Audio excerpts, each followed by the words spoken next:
Customer centricity is something that all sales leaders should be focusing on, whether you lead new business teams or existing. Richard Cookson, EMEA Customer Success Director at Affinity, sits down with me to discuss the importance of customer centricity and how to achieve this. Having led teams at LinkedIn, Procore, and now Affinity, he has some real gems to share, and I love this discussion so much. We spoke about the impact this has internally in your business, unpacking culture, values, and leadership, and then we went on to how you build a customer-centric culture across the whole go-to-market function, sharing strategies and approaching this in new markets and regions. Let's get into it. Hi guys, welcome to the next episode of Sales Unfiltered. Today I am really honoured to be joined by Rich Cookson to talk about customer centricity. This is going to be a really interesting conversation. But firstly, thank you so much, Rich, for joining us. Yeah, thank you for the invite. Looking forward to the chat. First podcast, first filmed one? It is my first podcast and my first film one. So great. No pressure. Looking forward to it, but go easy on me. I'll try. So what are your biggest fears? Let's have therapy. I mean, we just went through that. I'm joking. We're not going through the bloody biggest fears again. God, we had that conversation off camera. If you want to find them out, you can drop them a DM. I won't embarrass you. Yeah, you don't want to know. So customer centricity, when we had our prep call, we were talking about this being such an important topic, and we're going to split it into two parts, which is customer centricity within the business, externally as well, but then also when you're building teams in new regions, really having customers at the forefront of everything that you do. And I know that this is something you focused on in your background and your experience working at Procore and LinkedIn. But now you're at Affinity, could you maybe give us a little bit of context on your experience in building teams in new regions and why this is important? Yeah, so I've gone on a very steep learning curve, around going into new markets. As you mentioned, at LinkedIn, we entered a whole host of markets. I was at LinkedIn, for context, around 10 to 12 years ago. So I was at LinkedIn when I joined. There was no sort of like the word customer success hadn't even been coined, right? So it was very, very early days, and we didn't have the presence in a number of the markets like France and Germany and Dubai that we have today. Yeah. And then going on to Procore, we were an office in Soho, an office of like maybe 20 people. 4 years later, 250 offices in Dubai supporting the MENA region, Paris supporting Southern, Munich supporting Central. So a lot of in my experience over the last sort of 5 or 10 years, we spent a lot of time like working out how to enter a new market. And look, there's a ton of learnings within the process. I think you've got to, but I think it all starts with doing your research. Do your research. It might sound obvious, right? It might sound obvious. You need to understand your addressable market. Do we have an addressable market? You need to understand things like product fit. But I think even deeper than that, it's about like understanding what is your ICP going, or your ideal customer profile going to that market. Yeah. Understanding the competitive landscape, regulatory requirements, things like customer preferences. Are really important as you look to sort of expand and enter new markets. And my biggest learning is, even if you do that really well, and at LinkedIn and Procore, we invested in externally in a consultancy, and we did a lot of the work internally as well.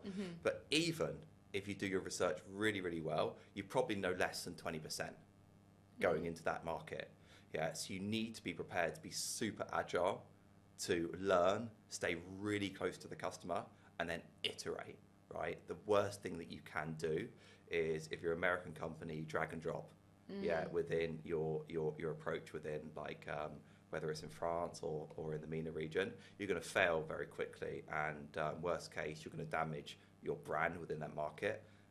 So I think doing your research is absolutely core there. Yeah, and you mentioned that really understanding the culture as well, and you spoke about Dubai, and I actually used to live in Dubai. I'm a quarter Arab awesome myself, so I know that the way of the Arab culture living is so different to the Western world, and being in the UK. So what are those kind of, how do you really understand how the customer wants to be treated, maybe spoken to? Because there's going to be different ways of having that relationship with them to just kind of, as you said, drag and drop from what you've done here in the UK. What are you looking out for? Look, and I think this goes back to doing your research, because it's going to be different for customer at every market that you enter into. But I mean, I suppose like top of head, like there's two or three things. I mean, from a cultural nuances perspective, it sounds really obvious this, right? But if you're going into a new market, you need to do some enablement and awareness, around the cultural nuances within that market. And you know, I'll give you some like basic examples, and you know this anyway, Izzy. But when when we're at Procore, this has changed, I think, in Dubai now. But I think their working hours or their working days were like Sunday to Thursday. Sunday to Thursday, yeah. So the weekend was weirdly Friday and Saturday. So you can imagine, so initially we didn't have presence in Dubai supporting the MENA region, but we had some customers there. But you can imagine like the basics, like don't set up a meeting on Friday in Dubai. Other things like, I know it's topical at the moment because it's Ramadan.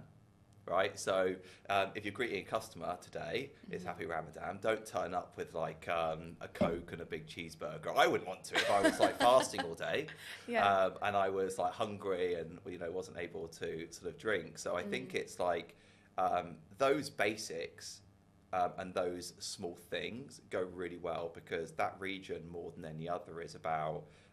You win through relationships, you win through respect, you win through building trust.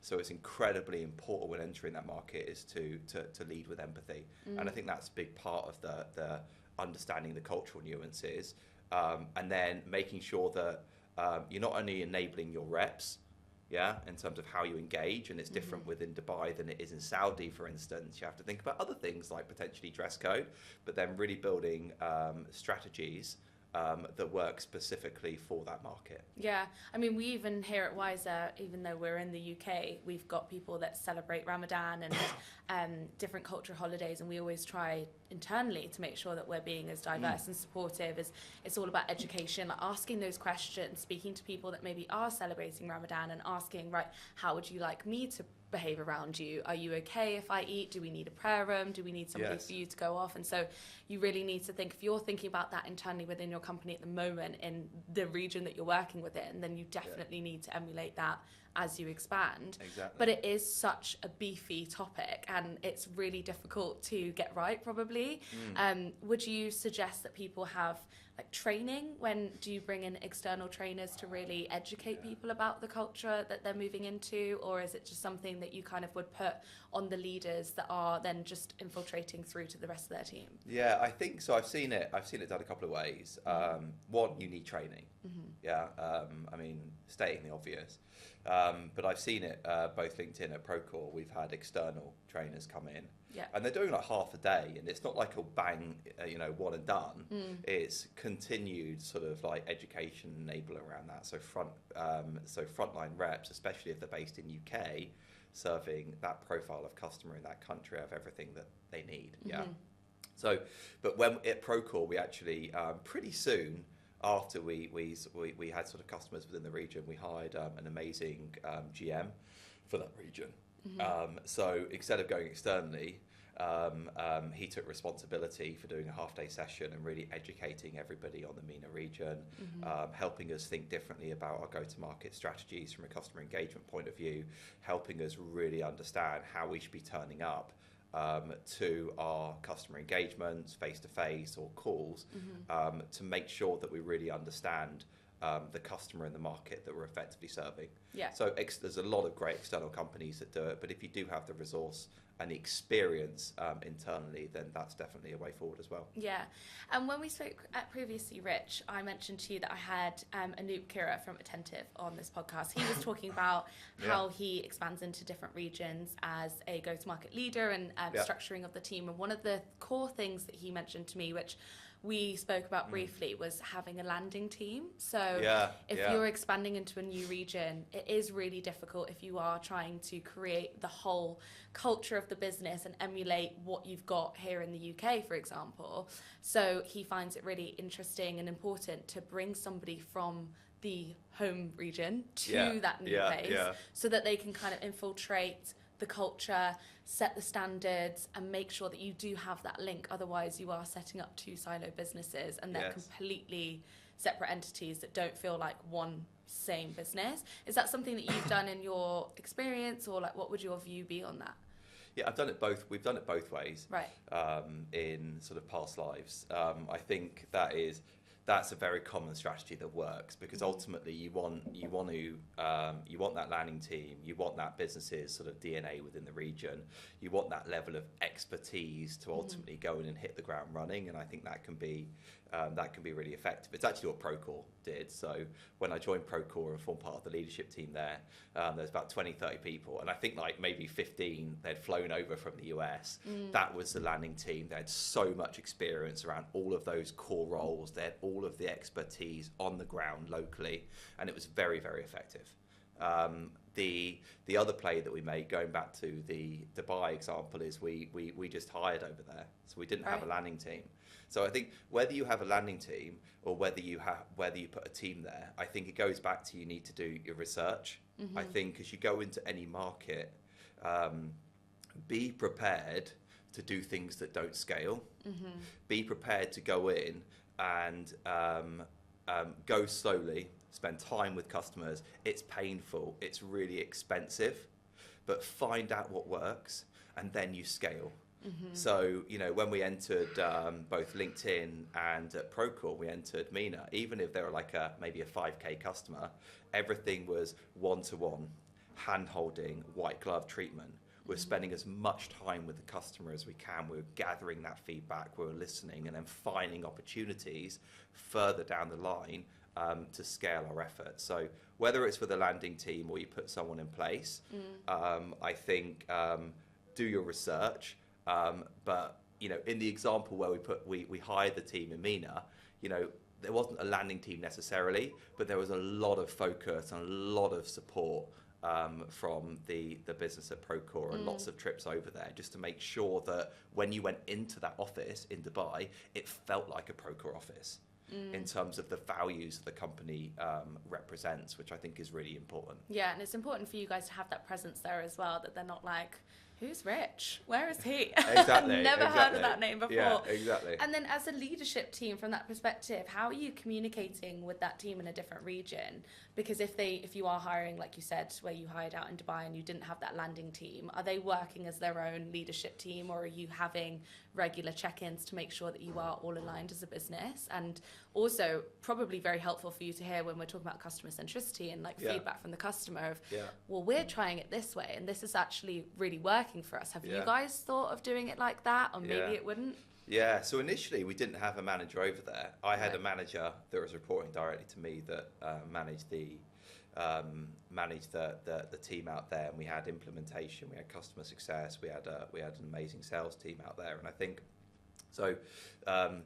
We were managing the team from the UK. I think it's like, if you think about sort of bigger picture org design, it was like once we had enough people, we definitely would have put a manager out there, because I think you need to continue to provide a really local experience. So consistent sort of DNA and values sort of going through the company, but provide a very localized MENA team and experience. But going back to your point, it's like, I think about it as like that 80-20 rule. We did our research. We know what works. We're a very established business, established company. So we know what works from a go-to-market approach. We know what works in terms of our customer engagement approach. But you really, to your point, really need to give the team the autonomy to lead from the front. And our mantra was really focused around lead, not led. And what it means is, like, don't wait for us to tell you what to do. You're the experts on the ground. Go and lead from the front. Go and fail. Go and make mistakes. Our only ask is that when you find out what works, bring it back, so we can leverage as a team, and that will form part of our BAU. So we're iterating and evolving our approach over time. So short answer to your question is, we managed everything from the UK at the time.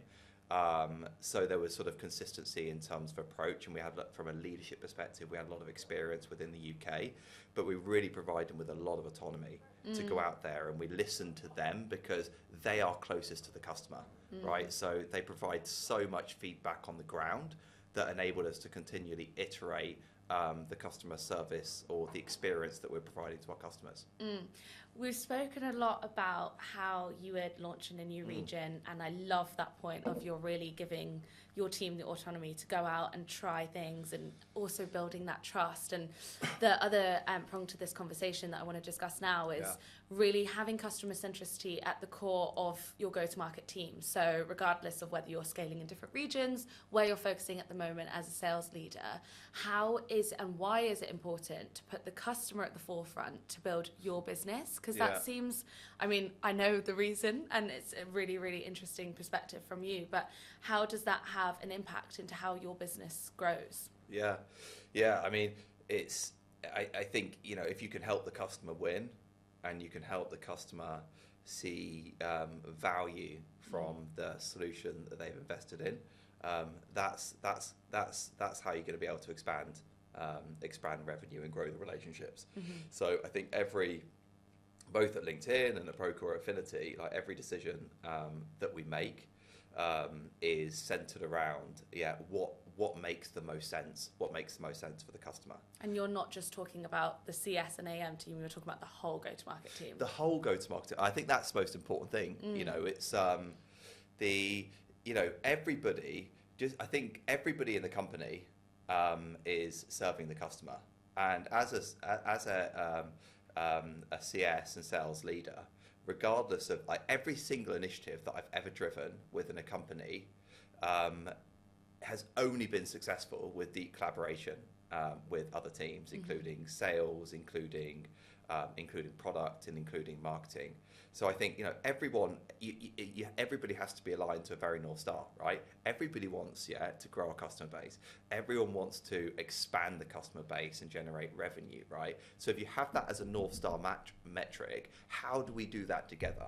Because if you think about from a customer experience, they're touched by so many different teams, sales engineers and customer success and implementation and AEs. To that customer, you're just LinkedIn or you're just Affinity, right? So it's the way that you can almost collaborate internally to provide a really seamless experience to the customer is sometimes really the differentiator between one business and another.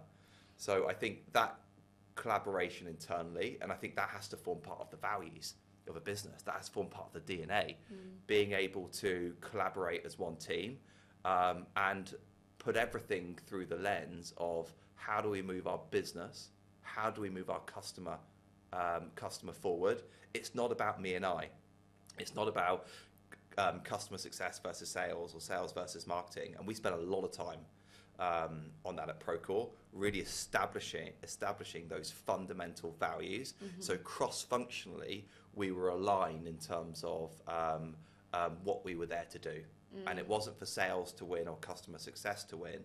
It was how do we ultimately support our people, our customer, and move and progress the business forward.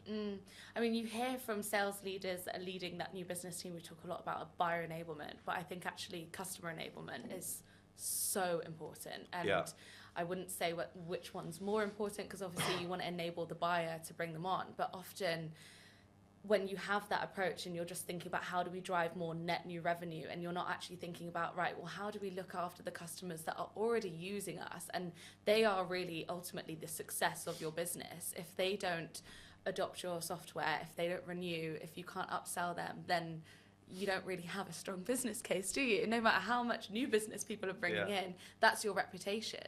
Yeah, exactly that. I think customers are really important, for that reason. I think, when I went into Procore, I was speaking to my GM at the time, and he's absolutely amazing, this GM, and he's not just focused on sales or CS. He looks at everything through the lens of moving the business, moving a customer and the people forward.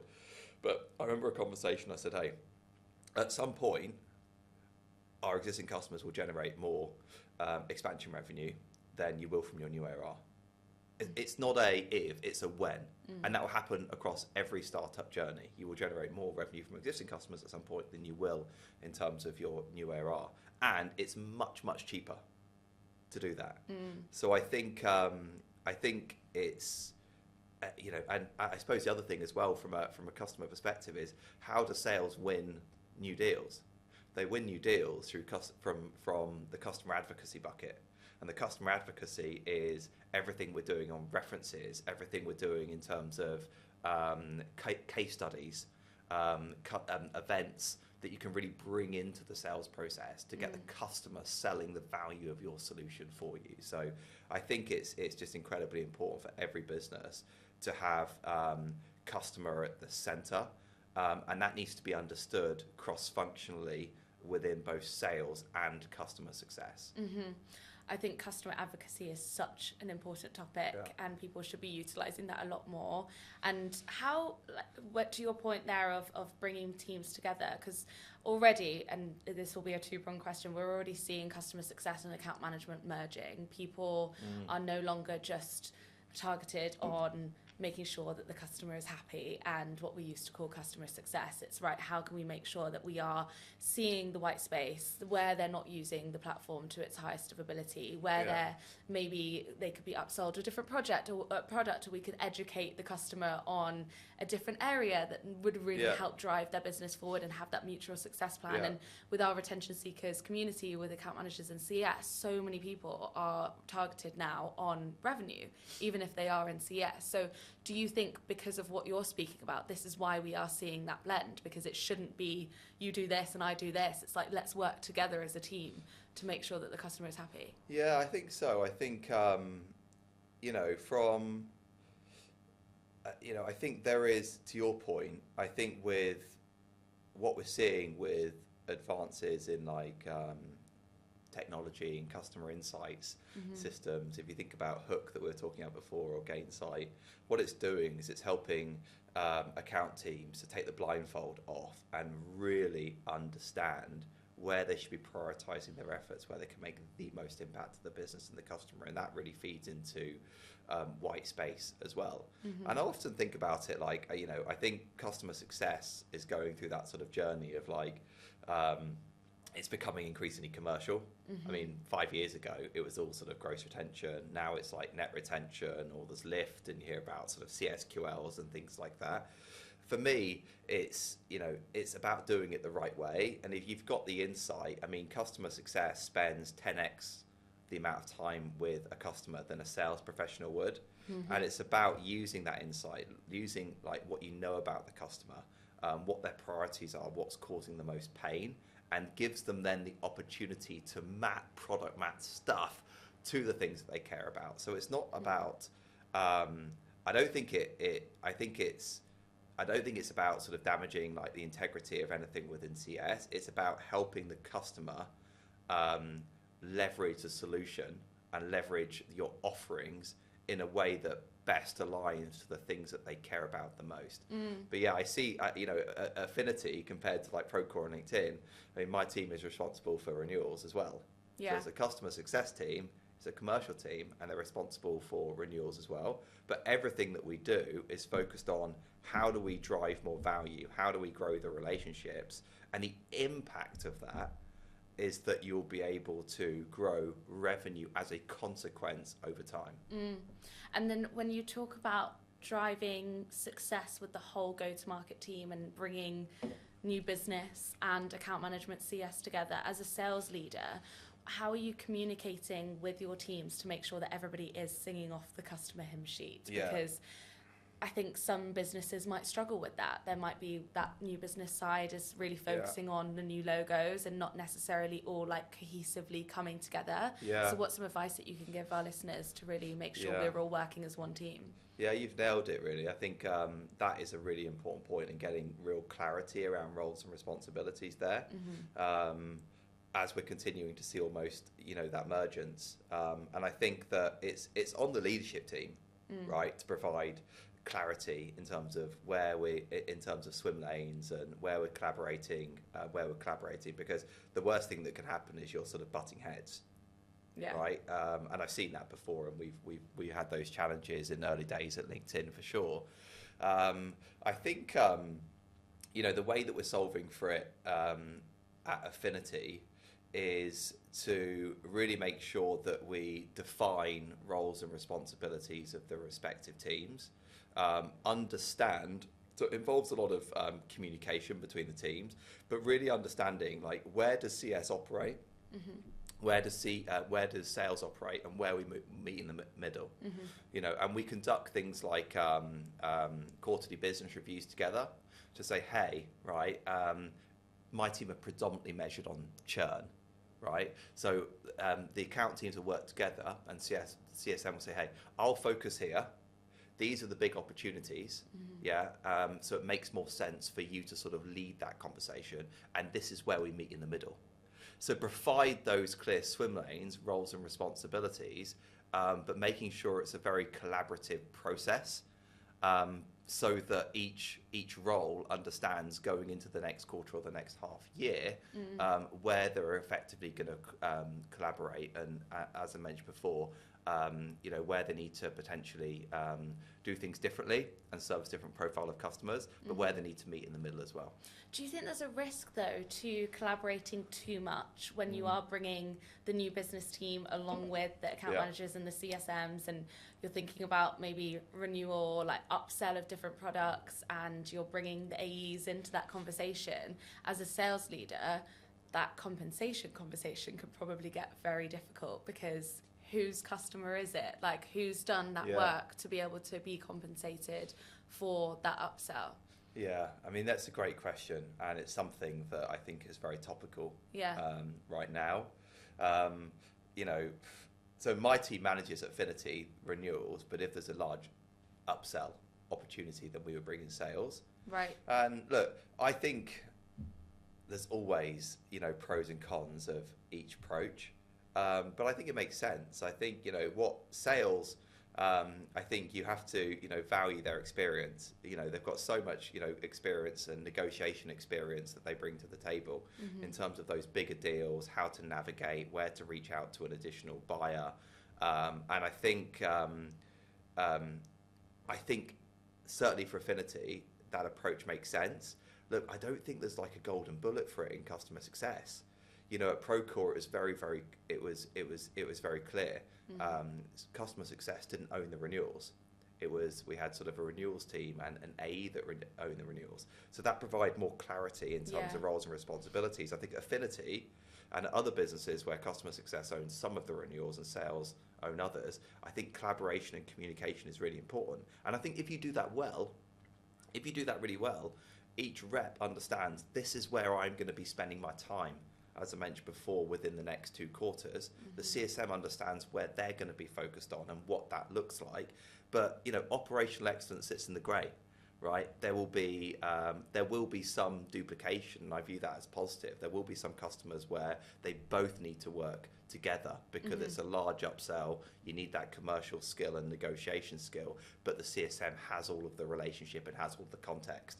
But it's about defining that and planning as far ahead as you can with sales to nail down that process. To not get to that point where it's closed and then you're like, this is so awkward. And it's easy to slip into that. Right? And I think there is a lot of double comping within the business right now, and I think a lot of businesses are exploring ways that they can mitigate or optimize that. So very topical right now. Thank you so much, Rich. This has been such a fascinating conversation, and I really enjoyed speaking to you about it, and I think we all need to work together collaboratively as a team. I think that's one of the main things I've taken away from this conversation. But as we finish every episode on Sales Unfiltered, what is time for therapy? What is one challenge that you faced in your life or your career that shaped you to where you are today?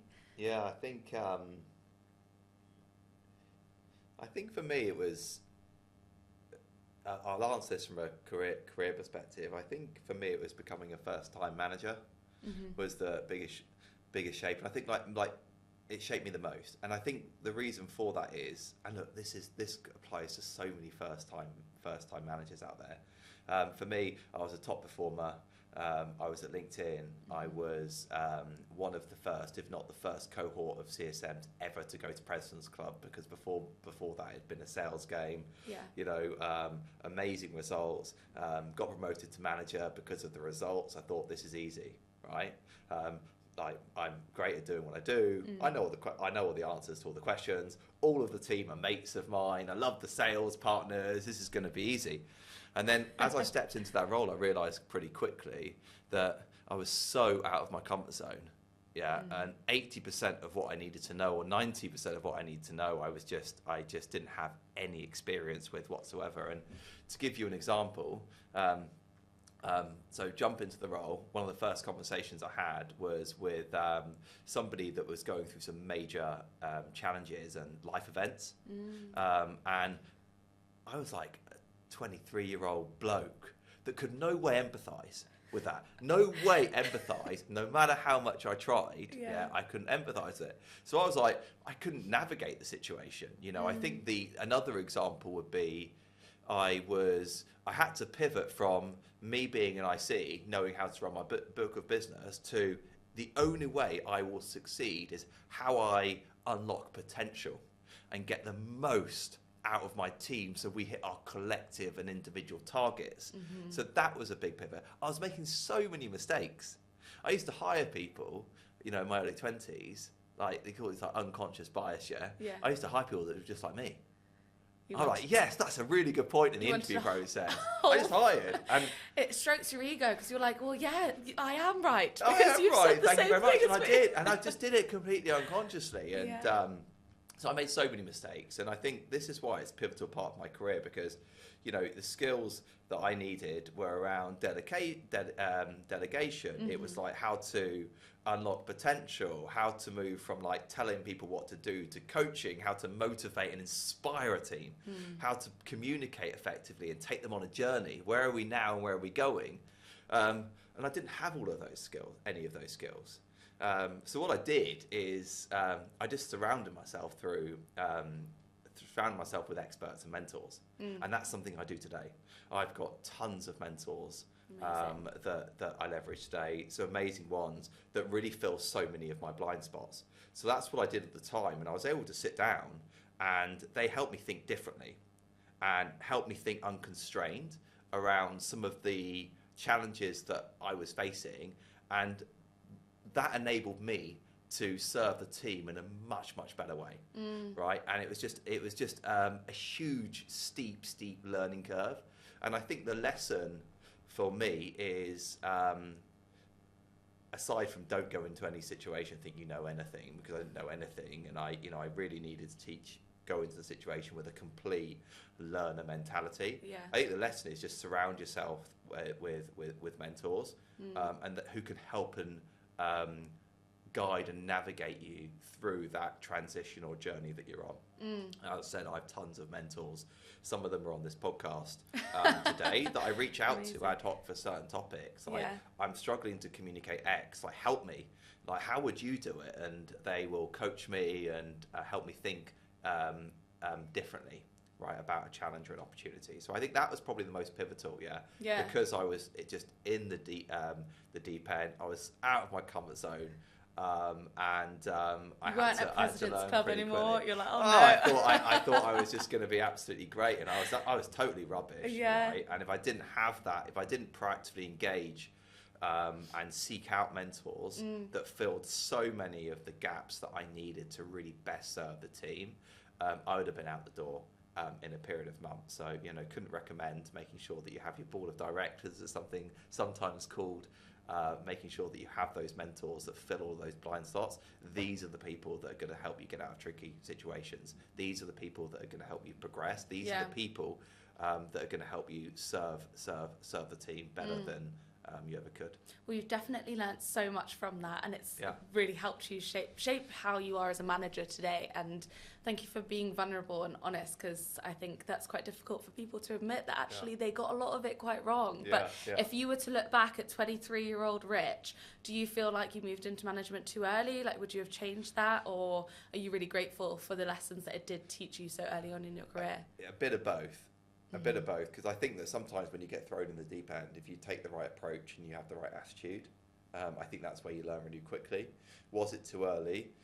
Yes, I think it was too early. I remember speaking to this guy who's like, he was like the GM of the region, and he said, Rich, you want to be a manager. He said, my advice to you is being a manager is the same as like any major life event, like having a baby or getting married. I remember walking out the meeting with him going, what the hell is this guy talking about? Yeah, what the hell is, because the responsibility, Yeah. you know, and I really, you know, and I mean, I don't necessarily 100% agree with it now, but I think you're my married journey, now, aren't you? I'm Is it the married same? now, and I've got a kid, another one on the way. But I think that I've seen over the years that the truth in that feedback. So I think it was too early.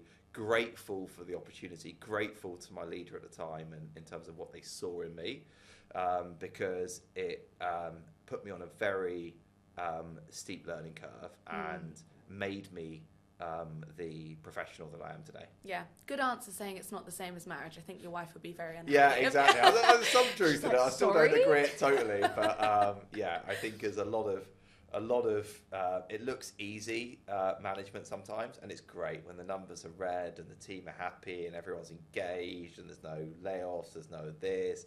It can be great, but there's so much responsibility when you have an amazing team, and yeah, it's not all what people would expect behind the scenes. So yeah, you can't take a management position lightly. No, be serious about it. But the rewards are incredible when Rewards your are team do incredible, well. And exactly. I can't wait to see how your team perform at Affinity in your new role. I hope you smash it. And thank you for coming in today. I've really enjoyed this conversation. Thanks so much for the invite. I appreciate it. Thank you so much for listening to this episode of Sales Unfiltered. If you enjoyed this conversation, I would love for you to hit the subscribe button. And if you're feeling extra generous, leave us a quick review. See you next week.